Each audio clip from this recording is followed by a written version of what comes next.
Hello guys, कशा आहात तुम्ही? स्वागत आहे तुमच्या माझ्या यूट्यूब चॅनलवर. तर आज आपण बनवणार आहोत मटर पनीरची भाजी खूप सोप्या पद्धतीने. तर त्याच्यासाठी मी पनीर कट करून घेतलं आहे छोट्या छोट्या पीसेसमध्ये. त्याच्यामध्ये थोडासा पनीर मसाला, लाल मिरची पावडर, हळदी पावडर आणि नमक टाकून चांगलंसं मिक्स करून घ्यायचं आहे. कढईमध्ये तेल ठेवलेलं आहे मी. थोडंसं तेल टाकायचं आहे. त्याच्यामध्ये आपल्याला पनीरचे पीसेस शॅलो फ्राय करायचे आहे, चांगला कलर चेंज होईपर्यंत. असं केल्याने भाजीला टेस्ट खूप छान येते.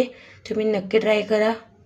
ही भाजी बनवायला खूप सोपी आहे. आता त्याच कढईमध्ये थोडंसं तेल टाकणार आहोत अजून, आणि 2 तेजपत्ता, 2 ते 3 लाल मिरची टाकणार आहे आणि चांगलं असं मिक्स करून घेणार आहे.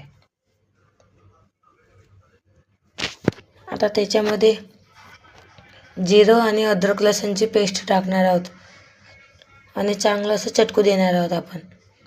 आणि 2 मोठे साईजचे बारीक चिरलेले कांदे घेतलेले आहे मी, ते पण चांगलेसे मिक्स करून घ्यायचे आहे. मी कांद्यांची प्युरी नाही करत, ते बारीक करूनच टाकते. याच्याने टेस्ट खूप छान लागते. तुम्ही नक्की ट्राय करा एक वेळेस. आता 1.5 चम्मच काश्मीरी लाल मिरची पावडर टाकलेली आहे मी, अर्धा चम्मच गरम मसाला, अर्धा चम्मच धने जिरे पावडर आणि अर्धा चम्मच हळदी पावडर आणि 1 चम्मच पनीर मसाला टाकलेला आहे मी.